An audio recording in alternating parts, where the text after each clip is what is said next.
आदाब, KP news 24/7 में आपका स्वागत है। मैं हूं मुस्तफा आदिल। आइए देखते हैं इस वक्त के मुख्य समाचार।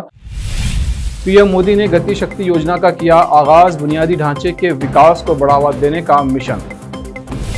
विभाजन के बाद भारत छोड़ने वाले मुसलमानों की पाकिस्तान में भी कोई हैसियत नहीं, आरएसएस प्रमुख मोहन भागवत ने कही ये बात। पुलिस की हिम्मत नहीं कि मंत्री के बेटे से पूछताछ करे, ये गुलदस्तों वाला रिमांड है। किसान नेता राकेश टिकैत ने बीजेपी सरकार और पुलिस पर कसा तंज। केंद्रीय मंत्री को तुरंत हटाया जाए, सुप्रीम कोर्ट के 2 जजों से हो जांच। लखीमपुर खीरी की लड़ाई पहुंची राष्ट्रपति भवन।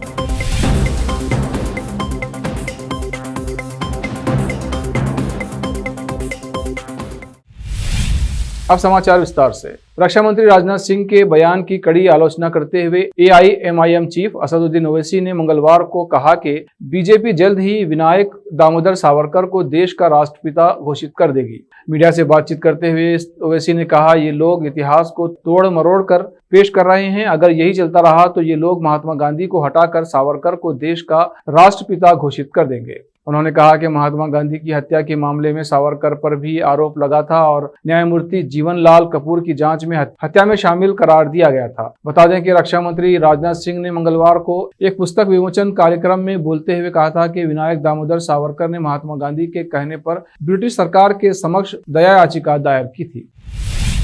प्रधानमंत्री नरेंद्र मोदी बुधवार को पीएम गति शक्ति योजना का आगाज किया। उन्होंने कहा कि इससे विभिन्न मंत्रालयों और विभागों के बीच बेहतर समन्वय और सहयोग स्थापित होगा। इसका फायदा ये होगा कि परियोजनाएं कम समय में पूरी होंगी और इनकी लागत भी घटेगी। साथ ही परियोजनाओं की मंजूरी से निर्माण तक इसमें नौकरशाही या अडंगेबाजी नहीं होगी। मल्टी मॉडल कनेक्टिविटी के लिए समग्र योजना को संस्थागत रूप देकर विभिन्न एजेंसियों के बीच समन्वय की कमी को ये योजना दूर करेगी। ये गति शक्ति परियोजना विभागीय रुकावटों को खत्म कर देगी। प्रमुख बुनियादी ढांचा परियोजनाओं में हितधारकों के लिए समग्र योजना को संस्थागत रूप देगी। आरएसएस प्रमुख मोहन भागवत ने कहा है कि विभाजन के बाद जो मुसलमान भारत छोड़कर पाकिस्तान गए थे उनकी कोई हैसियत पाकिस्तान में नहीं है। उन्होंने कहा कि जो भारत से संबंध रखते हैं वो सिर्फ भारत के हैं। भागवत ने कहा कि हमारी इबादत का तरीका विभिन्न है परंतु हमारे पूर्वज एक ही हैं। भारतीय किसान यूनियन के नेता राकेश टिकैत ने बीजेपी सरकार और पुलिस प्रशासन पर तंज कसते हुए कहा है कि लखीमपुर खीरी हिंसा के मुख्य आरोपी आशीष मिश्रा की गिरफ्तारी पर तंज़े अंदाज में पुलिस पर कई सवाल उठाए। टिकैत ने आशीष मिश्रा की गिरफ्तारी को गुलदस्तों वाला रिमांड बताया और कहा कि किसी पुलिस अफसर की हिम्मत नहीं है कि मंत्री के बेटे से पूछताछ करे। उत्तर प्रदेश के लखीमपुर खीरी में प्रदर्शनकारी किसानों पर गाड़ी चढ़ाने और उसके बाद भड़की हिंसा मामले में राहुल गांधी के नेतृत्व में कांग्रेस का एक प्रतिनिधिमंडल ने आज राष्ट्रपति रामनाथ कोविंद से राष्ट्रपति भवन जाकर मुलाकात की। इस दौरान प्रतिनिधिमंडल ने लखीमपुर खीरी हिंसा मामले में तथ्यों से जुड़ा एक ज्ञापन भी राष्ट्रपति को सौंपा और मामले में पीड़ित पक्ष को न्याय दिलाने के लिए दखल देने की अपील की है। राष्ट्रपति से मुलाकात करने के बाद राहुल गांधी ने कहा कि हमने राष्ट्रपति जी से कहा कि आरोपी के पिता जो गृह राज्य मंत्री हैं को पद से हटा देना चाहिए क्योंकि उनकी मौजूदगी में निष्पक्ष जांच संभव नहीं है। इसके अलावा सुप्रीम कोर्ट के 2 मौजूदा जजों ने भी जांच कराने की मांग की है। प्रियंका गांधी ने बताया कि मुलाकात के दौरान राष्ट्रपति ने आज ही सरकार से मामले पर चर्चा करने का भरोसा दिलाया है।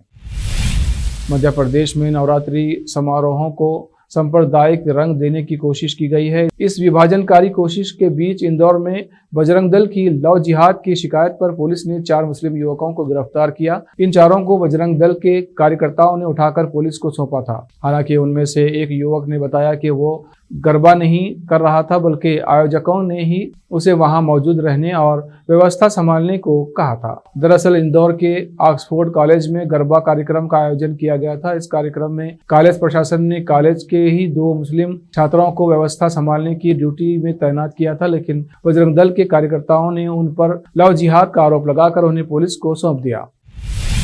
अब वक्त है एक ब्रेक का। ब्रेक के बाद जल्द लौटते हैं। बीदर के पहले Hindi news channel KP news 24/7 के लिए रिपोर्टर, एंकर और अनुभवी न्यूज राइटर की जरूरत है।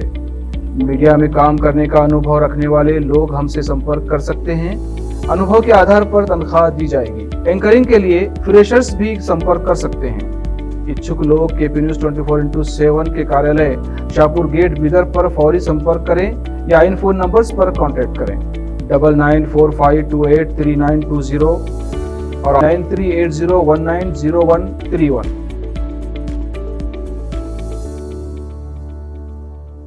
नूर एजुकेशन ट्रस्ट बीदर की ओर से चलाए जाने वाला Noor MEd college Bidar, recognized by NCTE Delhi and affiliated to Gulbarga University, Gulbarga. Admission are open for the academic year 2021-22. विशेषज्ञ और सक्षम शिक्षकों द्वारा शिक्षा प्राप्त करने के लिए नूर एमएड कॉलेज में दाखिला लें और शांत वातावरण में शिक्षा प्राप्त करें। बीदर शहर में बेहतर शिक्षा का एकमात्र केंद्र Noor MEd college, Shahpur gate, Bidar. Phone numbers 9945283920, 8482221297। Break के बाद फिर से आपका स्वागत है। आइए देखते हैं आगे के समाचार। कोरोना वायरस संक्रमण के खिलाफ बच्चों के टीकाकरण का काम नवंबर के दूसरे सप्ताह में शुरू हो सकता है। मीडिया की जानकारी के मुताबिक drug controller general of India की सब्जेक्ट एक्सपर्ट कमेटी ने भारत बायोटेक की कोवैक्सीन को 2 से 18 वर्ष के बच्चों के टीकाकरण के लिए मंजूरी दे दी है। बच्चों के टीकाकरण अभियान में लंबी और गंभीर बीमारियों से पीड़ित बच्चों को पहले प्राथमिकता दी जाएगी। गंभीर बीमारियों की सूची को अगले 3 हफ्तों में तैयार कर लिया जाएगा। पटरियों के जाल के जरिए देश के दूर दराज के शहरों गांवों को मुख्य धारा से जोड़ने में भारतीय रेलवे की भूमिका अहम रही है। कोरोना वायरस संक्रमण की दूसरी लहर के दौरान मेडिकल ऑक्सीजन की सप्लाई हो या ताज़ा कोयला संकट, रेलवे हमेशा अपने संसाधनों के साथ तैयार रहता है। देश को जोड़ने में बड़ा योगदान दे रहा रेलवे भी गुटके के निशान, हाथियों के साथ हादसे और पटरियों पर मल की हाथों से सफाई की प्रक्रिया जैसी अपनी ही तरह की परेशानियों से जूझ रहा है, लेकिन अब इन मुश्किलों से निपटने के लिए खास तरह के प्लान के साथ तैयार हैं। अगर आप सुपरमार्केट में खरीदारी करने जा रहे हैं या फिर एयरपोर्ट पर भारी भरकम बैग लेकर जा रहे हैं तो आपको सामान उठाने के लिए परेशान होने की कोई ज़रूरत नहीं है। कानपुर के HBTU के होनहार छात्र ने एक ऐसा रोबोट तैयार किया है जो आपको फॉलो करेगा। छात्र का कहना है कि इस रोबोट पर इस्तेमाल की गई तकनीक को सुपर स्टोर या एयरपोर्ट की ट्रॉली पर लगाया जा सकता है, जिससे आपकी ट्रॉली आपकी गाड़ी या लगेज सबमिटिंग पॉइंट तक पहुंच जाएगी। छात्रों का मानना है कि इससे बुजुर्गों और दिव्यांगनों को सबसे ज्यादा सहूलत होगी। उन्होंने इसे ह्यूमन फॉलोअर बोट नाम दिया है। भारतीय डाक सप्ताह शुरू हो चुका है। इस मौके पर हम आपको भारतीय डाक विभाग की एक ऐसी योजना के बारे में बताने वाले हैं जिसके तहत आप भी मात्र 300 रुपये में अपना पसंदीदा डाक टिकट बना सकते हैं। डाक विभाग की माई स्टैंप योजना के तहत 300 रुपये में आप भी अपने फोटो वाले 12 डाक टिकट बनवा सकते हैं। सामान्य तौर पर उपयोग होने वाले डाक टिकट की तरह ही रजिस्ट्री, स्पीड पोस्ट आदि के लिए इनका इस्तेमाल किया जा सकता है। इन डाक टिकट को ग्राहक पूरे देश में कहीं भी इस्तेमाल कर सकते हैं। दरअसल भारतीय डाक विभाग ने आम आदमी को डाक सेवा से जोड़ने के लिए ये स्कीम लॉन्च की है। विभाग ने कई तरह की शीट जारी की हैं, जिसमें एक तरफ फूल पत्ती, पशु पक्षी, ऐतिहासिक धरोहरों की झलक होगी और एक हिस्सा खाली होगा जिसमें आप अपनी तस्वीर लगा सकते हैं। अफगानिस्तान में तालिबान की सरकार बनने के बाद से ही अल्पसंख्यकों में डर का माहौल है। बीते दिनों अल्पसंख्यकों पर अत्याचार की कई खबरें भी आईं, लेकिन अब यहां से कुछ ऐसी तस्वीरें सामने आई हैं जिन्हें देखकर कहा जा सकता है कि तालिबान कुछ सुधर रहा है। दरअसल अफगानिस्तान की राजधानी काबुल से कुछ तस्वीरें सामने आई हैं जिसमें काबुल में रहने वाले हिंदू समुदाय के लोगों को नवरात्रि मनाते हुए देखा जा रहा है। मीडिया रिपोर्ट्स के मुताबिक अफगानिस्तान में अल्पसंख्यक हिंदू समुदाय ने मंगलवार को काबुल के प्राचीन आसामाई मंदिर में धूमधाम से नवरात्रि उत्सव मनाया। इस दौरान मंदिर के अंदर भगवान की आरती की गई और काफी देर तक कीर्तन चलता रहा। बॉलीवुड एक्ट्रेस उर्वशी रौतेला का फैशन गेम हमेशा सुर्खियों में रहता है। अभिनेत्री दर्शकों का ध्यान खींचने और अपने लुक से उन्हें हैरान करने के कभी विफल नहीं होती है। वो वास्तव में एक पूर्ण फैशनिस्ट हैं। अभिनेत्री हर लुक को ग्रेस कर सकती हैं, चाहे वो कैजुअल हो, डिजाइनर हो या एयरपोर्ट। अभिनेत्री सोशल मीडिया पर एक्टिव हैं और उर्वशी रौतेला का एक वीडियो सोशल मीडिया पर वायरल हो रहा है। आखिर में फिर एक बार देखते हैं मुख्य समाचार। पीएम मोदी ने गति शक्ति योजना का किया आगाज, बुनियादी ढांचे के विकास को बढ़ावा देने का मिशन। विभाजन के बाद भारत छोड़ने वाले मुसलमानों की पाकिस्तान में भी कोई हैसियत नहीं, आरएसएस प्रमुख मोहन भागवत ने कही ये बात। पुलिस की हिम्मत नहीं कि मंत्री के बेटे से पूछताछ करे, ये गुलदस्तों वाला रिमांड है। किसान नेता राकेश टिकैत ने बीजेपी सरकार और पुलिस पर कसा तंज। केंद्रीय मंत्री को तुरंत हटाया जाए, सुप्रीम कोर्ट के 2 जजों से हो जांच। लखीमपुर खीरी की लड़ाई पहुंची राष्ट्रपति भवन।